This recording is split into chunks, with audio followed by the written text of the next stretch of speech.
అపోస్తులు ప్రభు దగ్గర తీసుకున్నారు బోధ, పరిశుద్ధాత్మ దగ్గర తీసుకున్నారు. ఈరోజు అపోస్తుల బోధ మనకి బైబిల్లో క్రొత్త నిబంధన అంతట్లోనే ఉంది. కొత్త నిబంధన గ్రంథంలో 27 పుస్తకాలు ఉన్నాయి.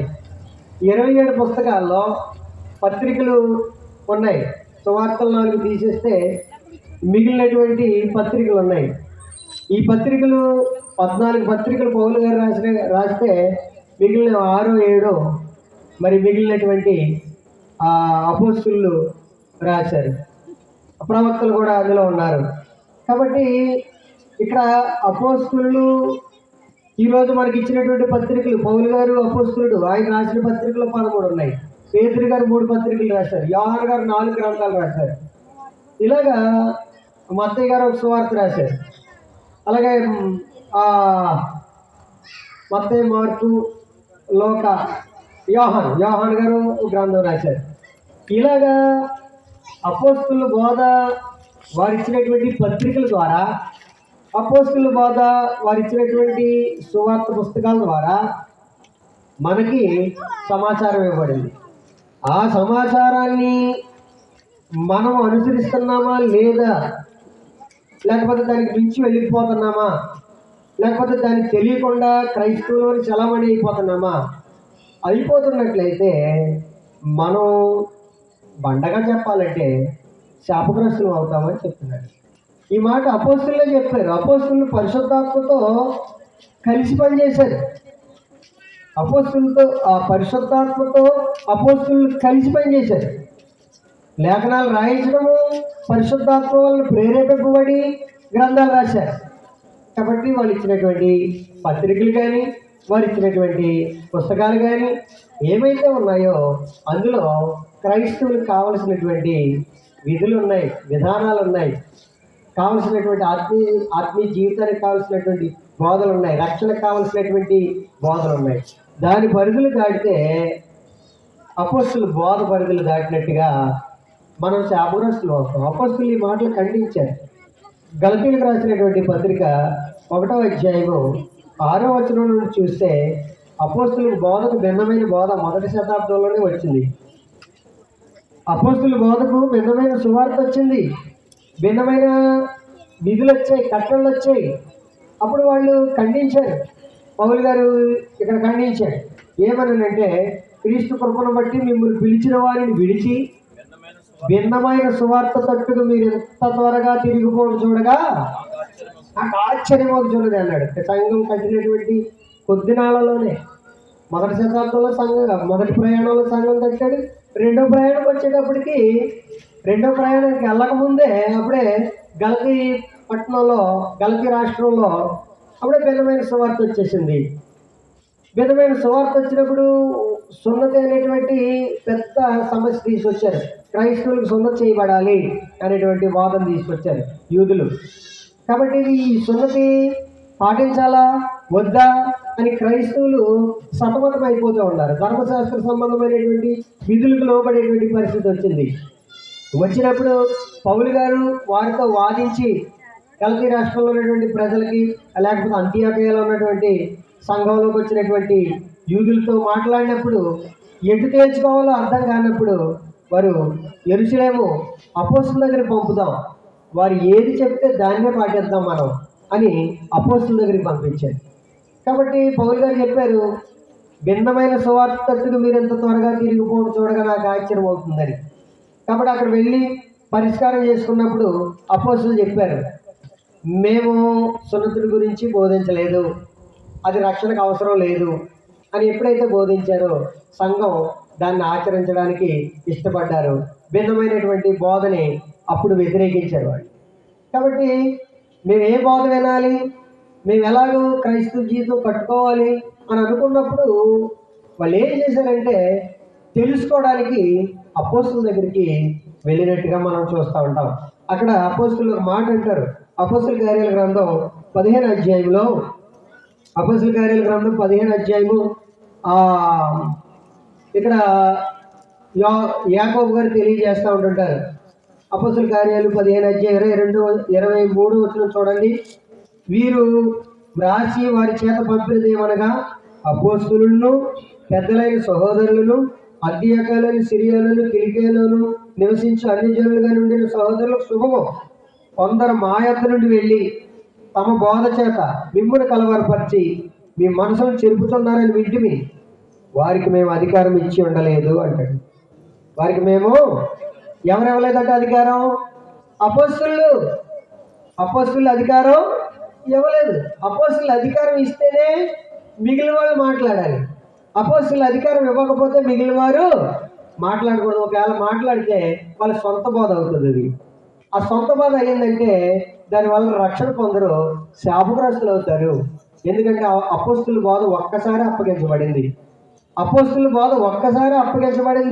ఒక్కసారే నేను పౌలు గారిని అనుకోండి, నేను ఒకసారి చెప్పిన తర్వాత ఒక సంవత్సరం పోయి మళ్ళీ వచ్చి నేను మునుపటి సంవత్సరం ఇలా చెప్పాను, అది కరెక్ట్ కాదు, ఇది ఇప్పుడు చెప్తాను నమ్మండి అంటే దాన్ని కూడా నమ్మొద్దని పౌలు గారు చెప్పారు. అది మన గలతీ పత్రికలో 1:8 ఉంది. అక్కడ మాట మనం చదివితే మేము ఇది వరకు మీకు చెప్పిన ప్రకారము ఇప్పుడును చెప్పుచున్నాం. ఏంటంటే ఎవడైనా భిన్నమైన సువార్త ప్రకటిస్తే వాడు శాపగ్రస్తుడు అవుతాడని చెప్పబడుతుంది. ఒకసారి 8వ చదవండి. అది గలతీ పత్రిక. మేము మీకు ప్రకటించిన సువార్తను గాక మరి యొక్క సువార్తను మేమైనను పరలోకమందున్న ఒక దేవదూత వచ్చి చెప్పినను మీరు వినద్దు. అపోస్తుల బోధకంతా పటిష్టత ఉంది, స్థిరత్వం ఉంది అనే విషయం చూస్తున్నాం. అపోస్తుల బోధకి స్థిరత్వం ఉంది. వాళ్ళు ప్రకటించిన సువార్త కాకుండా ఒక దేవదూత వచ్చి అపోస్తులు చెప్పింది తప్పు, ఇదిగో మేము చెప్తున్నా వినండి అని ఒక దేవదూత వచ్చి చెప్పినా సరే మీరు వినొద్దు అని చెప్పారు. ఈవేళ మనం అపోస్తుల బోధని ఎరిగి ఉన్నామా? అపోస్తుల బోధని తెలియకుండా క్రైస్తవులు అని చెప్పుకుంటే వాళ్ళ క్రైస్తవం అంగీకరించబడదు. అక్కడ చెప్తున్నాడు, ప్రకటించొద్దు. ఎవడైనాను ఈ బోధ మీకు తెచ్చి భిన్నమైన సువార్త ప్రకటించిన ఎడల వాడు శాపగ్రస్తుడు అవుతాడని చెప్పండి. భిన్నమైన సువార్తను మీకు ఎవడైనా ఉపదేశించితే వారు ఏమవుతారట? శాపగ్రస్తులు. మరి చెప్పినోడు శాపగ్రస్తులు అయితే విన్నవాళ్ళు ఏమవుతారు? చెప్పినోడు శాపగ్రస్తులు అయితే విన్నవాళ్ళు ఏమవుతారు? చెప్పండి. ఉన్నవాళ్ళు కూడా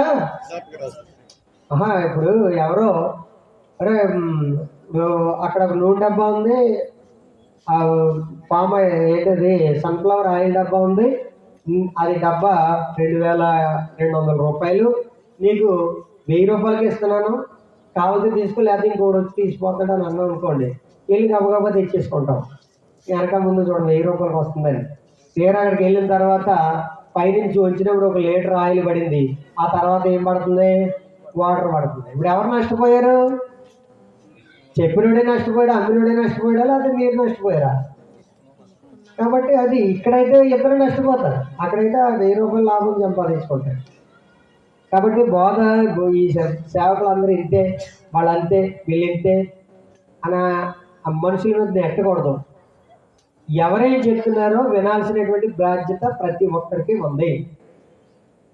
ఏ విషయాలు మేము వింటున్నాము, దేన్ని అనుసరిస్తున్నాము, ఏ సంగతుల వల్ల రక్షణ కలుగుద్ది అనే సంగతులు ఆలోచించకపోతే నష్టపోతాం అనే విషయాన్ని గమనించుకోవాలి. అపోస్తులు ఏం చెప్పారంటే మా బోధ కాకుండా వేరే బోధ అంగీకరించకూడదు అని చెప్పారు. ఒకవేళ ఆ బోధను మనం అంగీకరిస్తే నష్టపోతామని ఇక్కడ పౌలు గారు తెలియజేశారు. కొన్ని వచనాలు చదివి నేను ముగిస్తాను. ఆదిమ సంఘం అపోస్తుల బోధన అనుసరించినట్టుగా మనందరికీ తెలుసు.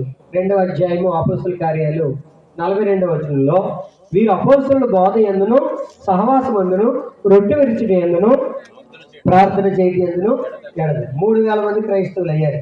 తర్వాత 5000 మంది అయ్యారు. తర్వాత వేల కొద్ది అయ్యారు క్రైస్తవులు. వీళ్ళందరూ క్రైస్తవులు అయిన తర్వాత రాసింది గ్రంథం అది. ఆ ముగ్గురు 3000 మంది గురించి మాట్లాడతలేదు అక్కడ లోకా గారు. వీరు అపోస్తుల బోధ యందును సహవాసం అందును అనేటువంటిది ఒక స్టేట్మెంట్. అది ఎన్ని వేల మంది క్రైస్తవులు అయ్యారు మొదటి శతాబ్దంలో?